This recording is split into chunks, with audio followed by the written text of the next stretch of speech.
avec Raphaël Granier de Cassagnac, qui est physicien et auteur et qui va nous raconter des trucs. Voilà, c'est parti, Magnéto.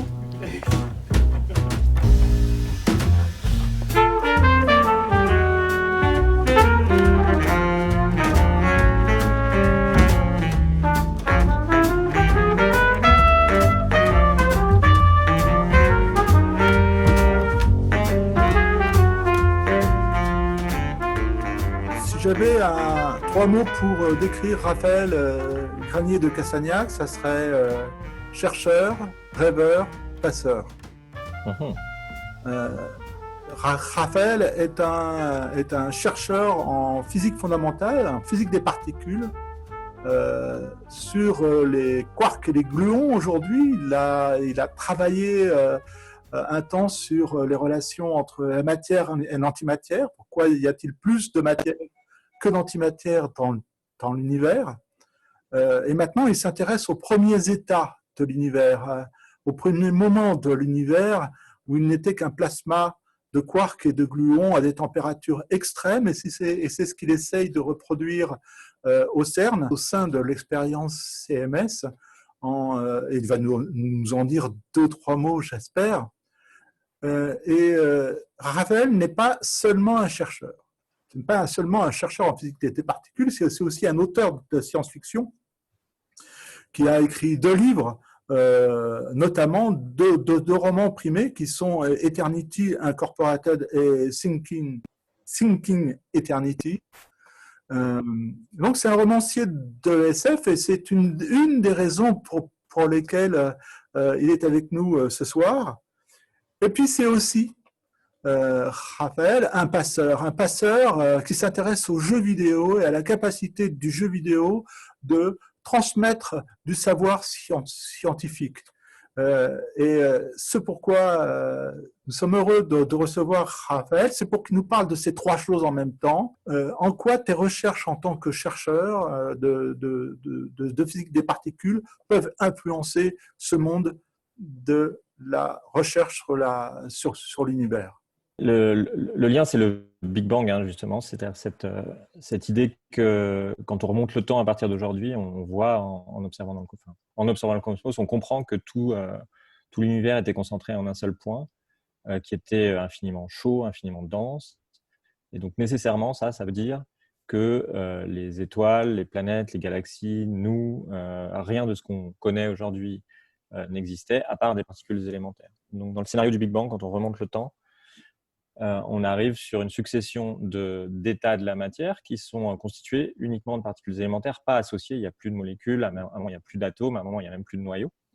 Donc, c'est ça le lien intime qu'il y a entre la physique de l'infiniment grand, le cosmos, qui était concentré en un seul point, en tout cas dans une toute petite zone, il y a 13,7 milliards d'années, et la physique des particules. Donc, en étudiant la physique des particules aujourd'hui, comment les particules interagissent les unes avec les autres, quelles sont la fréquence d'interaction, les possibilités d'interaction, ça a des conséquences dans le modèle qui nous amène depuis le Big Bang jusqu'à l'univers observable aujourd'hui. Donc, il y a un lien intime entre les deux depuis qu'on croit au Big Bang. Ça, c'est le cœur du lien, il est là. Tu parlais d'étoiles, je vais en parler aussi un peu parce qu'il y a aussi un lien avec les étoiles. Et donc, nous, ce qu'on fait au CERN, on fait beaucoup de choses au CERN, mais les collisions sur lesquelles moi je m'intéresse le plus sont les collisions entre des noyaux. Donc, on prend des noyaux, c'est pas des atomes, il n'y a plus d'électrons, ce sont juste des noyaux les plus lourds possibles. Donc, on prend du plomb, parce que c'est ceux qui sont à disposition et qui sont faciles à accélérer et à maîtriser et à produire. Et on les envoie les uns sur les autres, comme ça. Et donc, quand on fait ça, l'idée, c'est de donc faire une collision très énergétique. Les noyaux se rentrent dedans avec énormément d'énergie. Et comme il y a un petit volume, ce n'est pas des particules élémentaires, les noyaux. Il y a quand même pas mal de neutrons et de protons. Dans ce petit volume, on recrée les conditions dans lesquelles était l'univers. Alors, pour ces collisions-là, c'est en gros pendant ces premières microsecondes d'existence. Et donc, c'est ça le lien fondamental. Donc, nous, ce qu'on fait, c'est en envoyant des gros noyaux les uns sur les autres, on recrée une toute petite bulle d'univers primordial qui dure très peu de temps, c'est très fugace. Ça dure le temps que met la vitesse de la lumière à traverser un noyau, c'est 10-23 secondes, ou quelque chose comme ça, donc c'est très très fugace. Mais néanmoins, on voit sortir de ces collisions des particules qui ont des propriétés particulières et qui nous permettent de réfléchir à quelle est la densité d'énergie, la température à laquelle ce changement entre la matière faite de protons et de neutrons et la matière faite de quarks et de gluons. Ce qui se passe, c'est que les protons et les neutrons fondent, un peu comme la glace fond, hein, comme l'eau disparaît. Enfin, la glace disparaît et donne de l'eau. C'est un peu la même idée, très schématiquement. C'est une transition de phase. Et donc, les protons et les neutrons fondent. Il n'y en a plus. Il n'y a plus que leurs constituants qui sont des quarks et des gluons, ce qu'on appelle le plasma de quarks et de gluons. Donc ça, c'est le lien le plus simple qu'il y a entre les deux. Quelles sont les découvertes récentes de la physique des particules qui ont influencé le plus les sciences de l'univers? Tout est lié. Hein. Le modèle standard de la physique des particules, qui est un modèle qui décrit tout ce qu'on voit des interactions entre particules élémentaires, qui est relativement fermé depuis la découverte du boson de Higgs en 2012. Hein. C'était un peu la clé de voûte qui manquait et qui a été découverte. Ce modèle, il rentre dans plusieurs des aspects de ce modèle-là rentrent en compte dans les modèles de Big Bang. Et donc, on peut penser, si on remonte aux années du LEP, donc avant les années 2000, au CERN, par exemple, le fait de voir dans un accélérateur de particules qu'il n'y a que 3 types de neutrinos légers. Donc, les neutrinos, c'est des toutes petites particules qu'on ne voit pas, en fait, mais on peut voir qu'elles manquent. Et donc, on arrivait à ce moment-là à compter qu'il y en avait 3. Et ben ça, c'est une influence directe sur les modèles de Big Bang. Donc, ça, c'est un exemple. Bon, confirmer que le boson de Higgs existait, c'est un autre exemple aussi important. Et il y en a plein comme ça. Et ce qu'on fait, nous, là, les collisions d'ions lourds de noyaux lourds qui permettent d'étudier le plasma de quarks et de gluons, nous donnent des informations sur ce qu'on appelle l'équation d'état de cette matière-là, c'est-à-dire comment la température est reliée à la pression, des choses comme ça. Et ça aussi, ça peut rentrer dans des modèles d'univers. Donc, il y a pas mal. C'est un bel échafaudage avec plein de petites découvertes qui résonnent dans le modèle du Big Bang.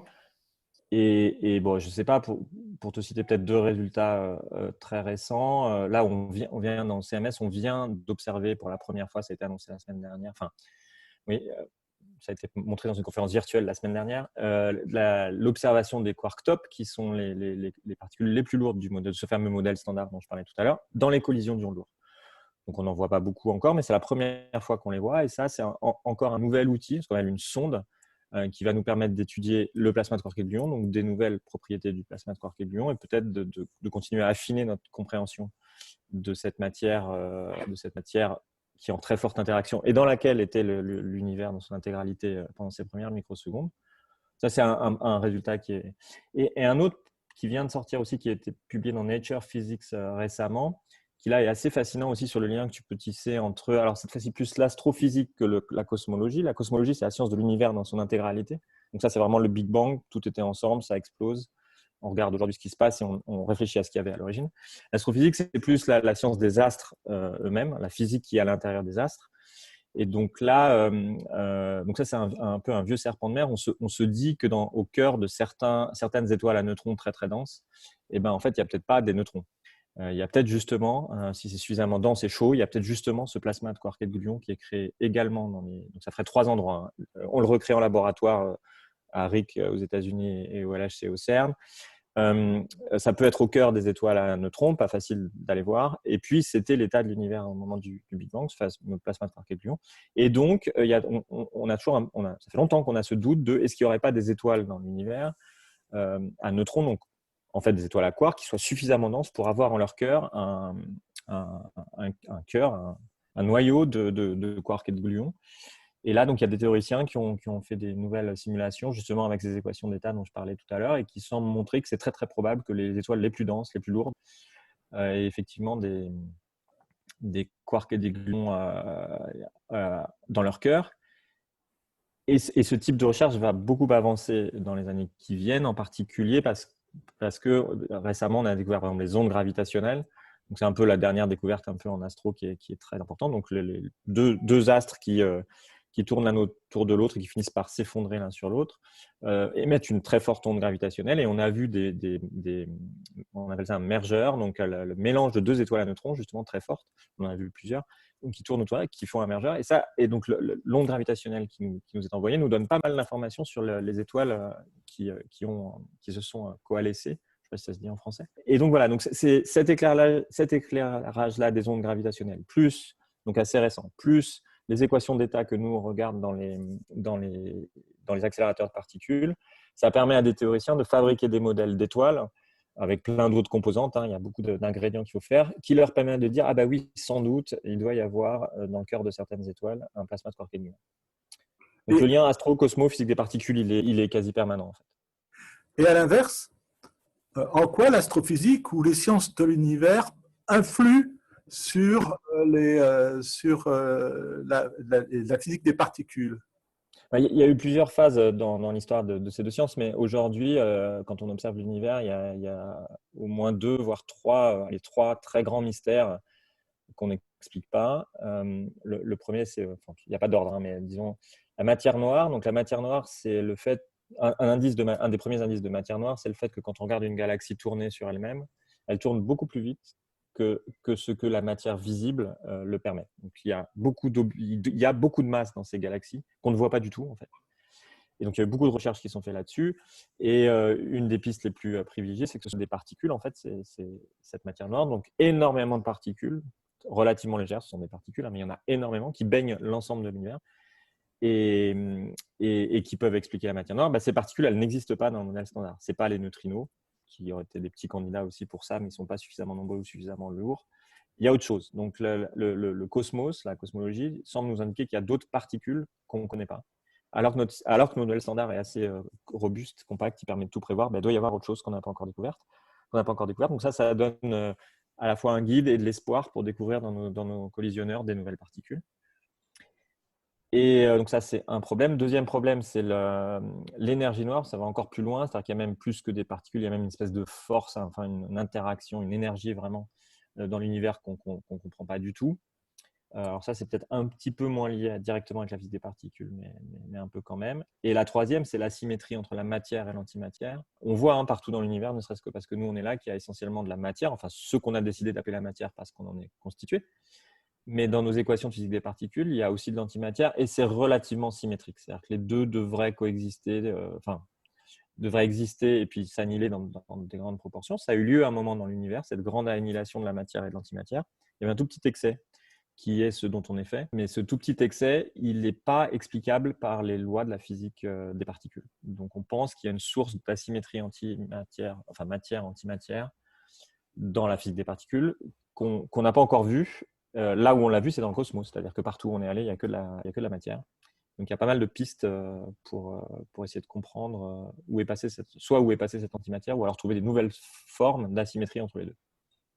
Alors comment toutes ces informations, comment tout ce savoir, ces découvertes nourrissent un auteur et de SF comme toi? Et d'ailleurs, qu'est-ce qui nourrit un auteur de SF qui est chercheur en même temps? C'est une question qu'on me pose souvent, ça. Alors, c'est sûr que la science, dans SF, il y a S, et S, c'est science. C'est sûr que la science a énormément influencé les auteurs de SF, qui souvent sont relativement bien documentés sur les progrès scientifiques. Ils lisent pas mal d'ouvrages de vulgarisation. Certains lisent même des ouvrages beaucoup plus pointus. Donc ça, c'est sûr, c'est une certitude. La science nourrit la SF, donne des scénarios explorables pour un romancier.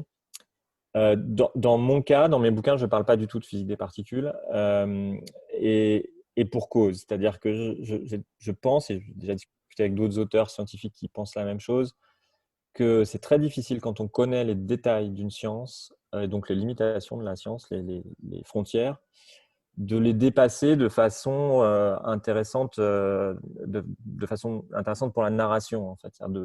Moi, je ne me vois pas fabriquer des moteurs avec des bosons de Higgs, des trucs comme ça, parce que j'y crois pas trop du point de vue scientifique. Donc ça, c'est un peu la limite. Et en revanche, moi, mes bouquins, il y a beaucoup de science. C'est pas ce qu'on appelle la hard science complètement, c'est plutôt de l'anticipation assez proche.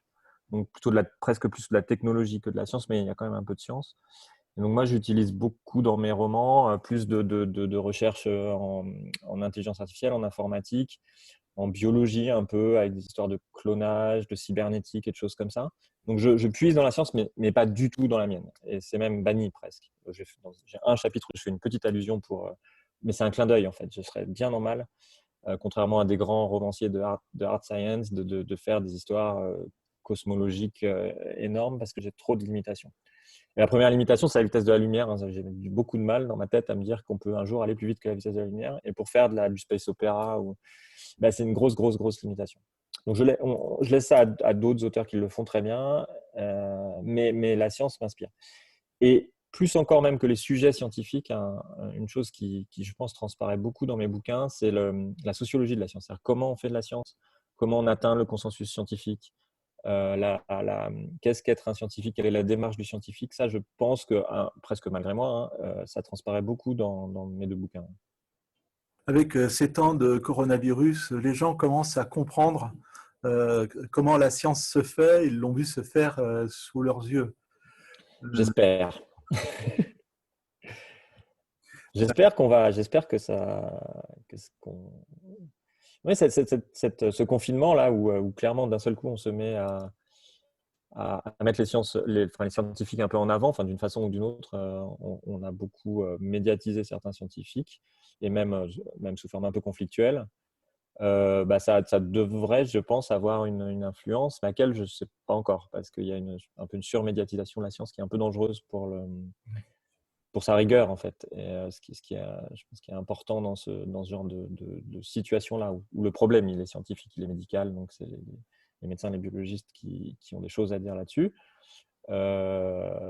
Soit que leur avis soit pris en compte de façon éclairée et avisée. Donc moi, il ne faut pas donner les rênes d'un pays à un scientifique quand il se passe une crise comme ça, parce que le scientifique, il connaît guère que la science, là, tous les aspects politiques, sociaux et tout ça, c'est pas son domaine. Mais le conseil scientifique, donc prendre des conseils des scientifiques et puis respecter ces avis-là, c'est quelque chose de crucial dans ce genre de période. Pour en revenir aux relations auteur de SF et recherche, je me demande si on ne peut pas dire que pour être un bon auteur en SF, il faut être un peu ignorant. J'en suis persuadé, c'est-à-dire il faut dépasser des bornes, quoi. Si on ne dépasse pas une borne existante, on n'écrit pas grand-chose d'exploratoire en SF. On peut écrire des choses très intéressantes psychologiquement ou des choses comme ça, mais on est moins dans l'exploration, le questionnement, l'anticipation. Donc il faut dépasser une borne. Alors oui, moi c'est sur l'intelligence artificielle. Moi, dans mes bouquins, je fais une hypothèse sur l'intelligence artificielle dans laquelle honnêtement je ne crois pas. Mais je ne suis pas sûr parce que je ne suis pas spécialiste. Je n'ai pas d'opinion forte là-dessus. Mais c'est ça qui me permet d'inventer tout un monde futur. Alors, ça ne se passe pas dans très longtemps. La technologie est relativement proche de nous.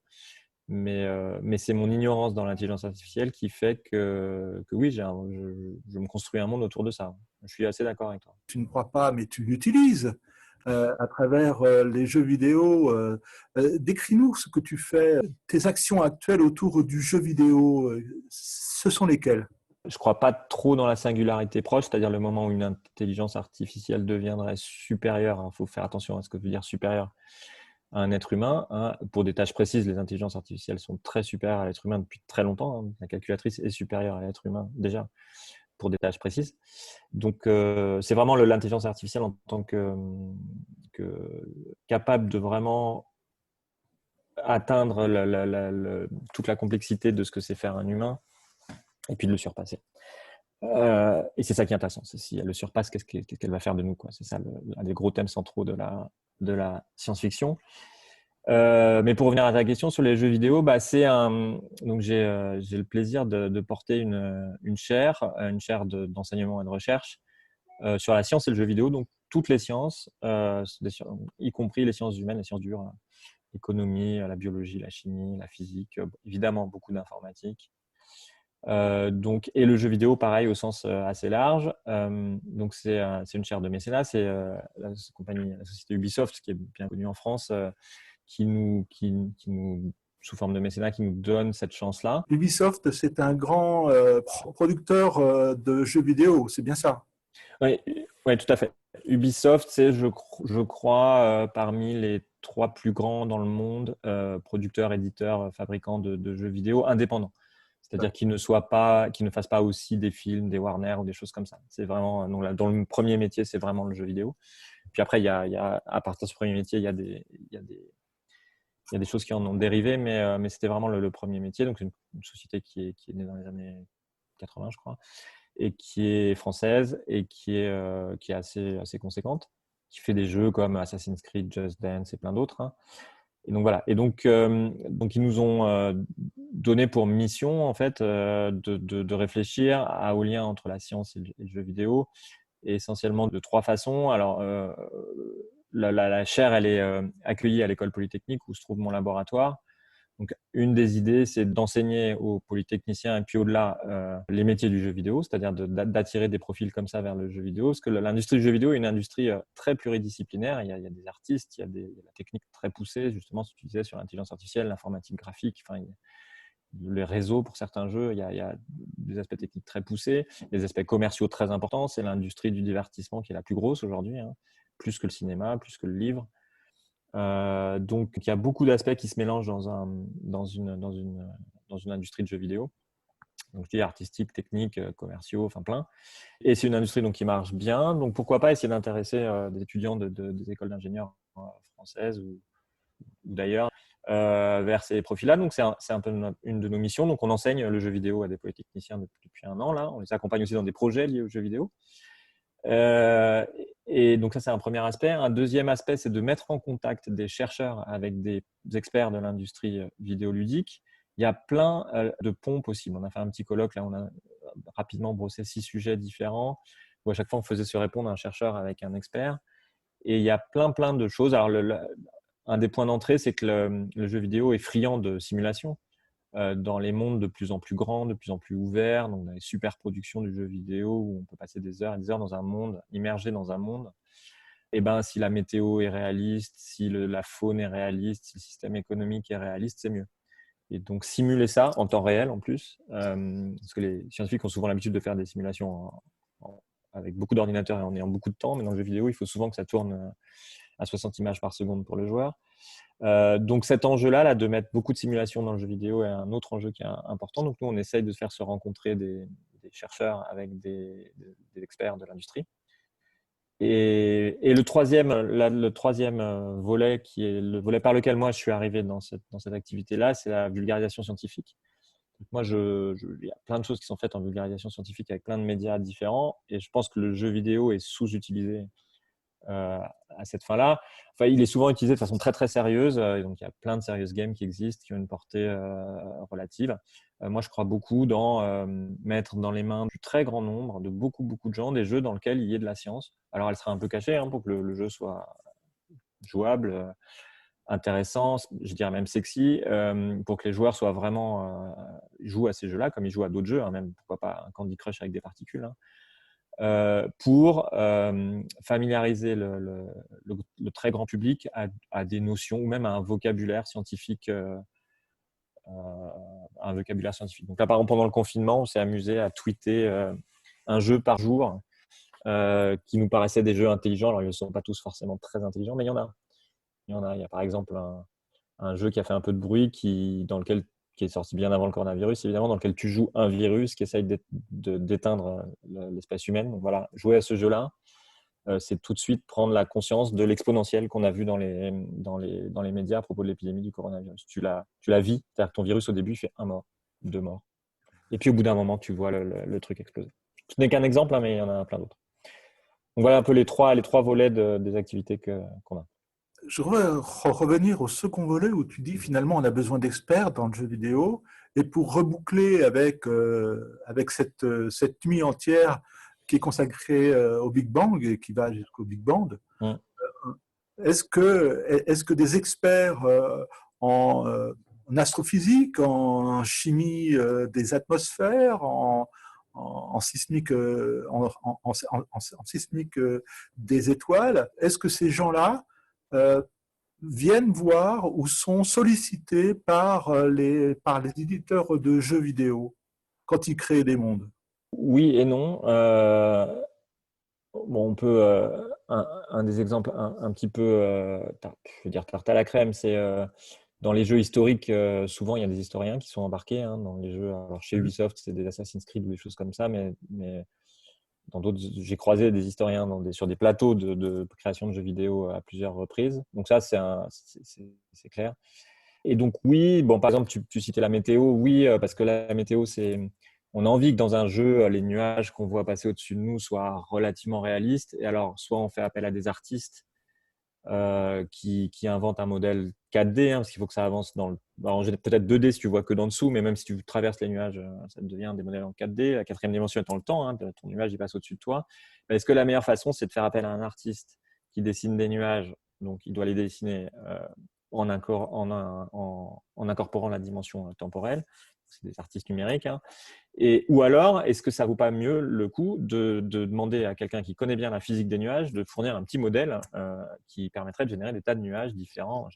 Donc sur des exemples comme ça, oui, ça arrive que dans les productions, on aille chercher des scientifiques. Je dirais, donc là, on est un peu dans le rendu historique, rendu de la météo. Sur les animaux, on peut imaginer plein de choses. C'est un premier aspect. L'autre aspect qui, moi, m'intéresse beaucoup, c'est de créer des jeux à partir de sciences qui sont, elles, pas forcément nécessaires au monde ouvert classique. Donc, je ne sais plus lesquelles tu citais, mais l'astrophysique, par exemple, quand tu te balades dans un monde ouvert, tu n'as pas beaucoup besoin d'astrophysique. Bon, même s'il y a des jeux ouverts spatiaux, il y a sans doute quelques notions, mais la vitesse de la lumière, par exemple. En général, on s'en affranchit pour les raisons que je disais tout à l'heure, mais il y a peut-être un truc à faire sur la vitesse de la lumière, un jeu dédié à cette question-là. Donc, j'aime bien aussi cette autre approche qui est de dire, bon, on va prendre n'importe... J'ai certains étudiants qui font ça, qui ont fait ça comme projet, là. On prend n'importe quelle science et puis on essaye de la disséquer un petit peu et de voir s'il y a ce qu'on appelle des gameplays, des situations de jeu intéressantes qu'on peut dériver de ces sciences-là. Et c'est d'autant plus intéressant que les sciences sont les moins intuitives possibles. Donc, on vient de mentionner la relativité restreinte, la vitesse de la lumière. Mais la mécanique quantique, c'est génial parce que là, on est dans une science qui est très peu intuitive. Il se passe des choses vraiment bizarres. Et ben voilà, est-ce qu'on peut inventer des jeux J'ai un collègue qui veut faire un pong quantique où en fait, on ne sait jamais vraiment bien où est la balle. Des fois, elle traverse la raquette par effet tunnel, mais on ne sait pas bien si elle est là ou là. Des choses comme ça, donc des idées d'inventer des situations de jeu inédites, en fait, parce qu'on utilise une science qui est pas la science de tous les jours, pas la science qu'on voit dans le monde courant, quoi. Donc les deux approches existent.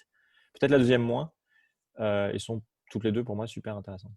Tu mentionnes les exobiologistes. Bah oui, il y a des choses à faire sur les créatures extraterrestres ou des choses comme ça, en lien avec des exobiologistes, par exemple. C'est un pur plaisir de discuter avec toi. J'espère qu'on se verra en vrai bientôt. Moi aussi.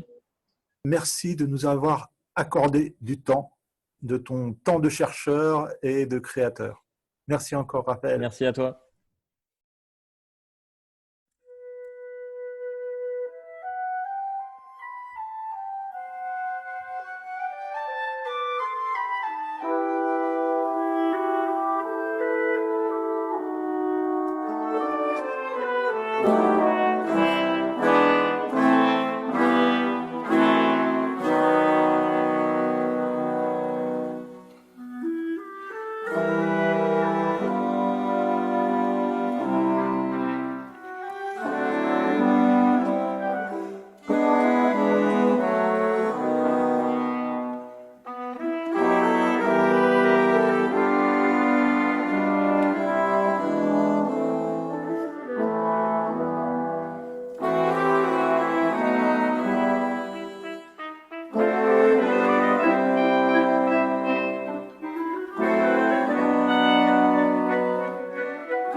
Et nous sommes de retour sur le live.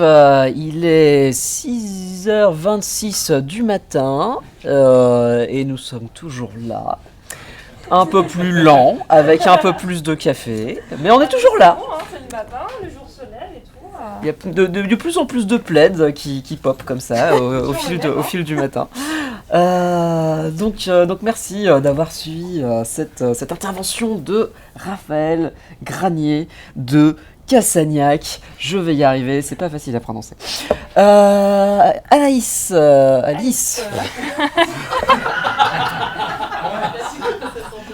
Vous connaissez ce sketch de Télématin? Eh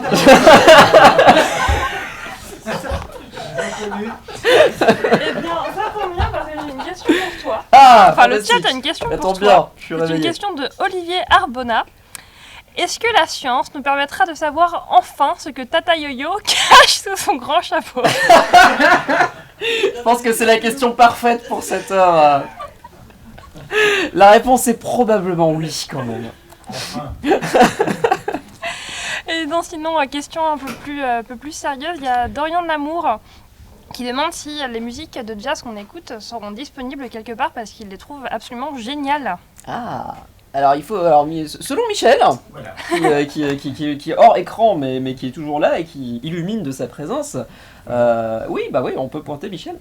Voilà, sans lui ce live ne serait pas ce qu'il serait, et il ne serait pas tout court, hein, je pense. Donc selon Michel, la plupart des musiques qui ont été diffusées ce soir sont dans les albums de Jean Gobinet. Donc si vous tapez Jean Gobinet sur les plateformes de streaming, j'imagine, Spotify, etc. Le Big Band, hein, pas le Big Bang. Donc voilà, normalement vous pouvez les trouver dans les albums qui ont été diffusés par Jean.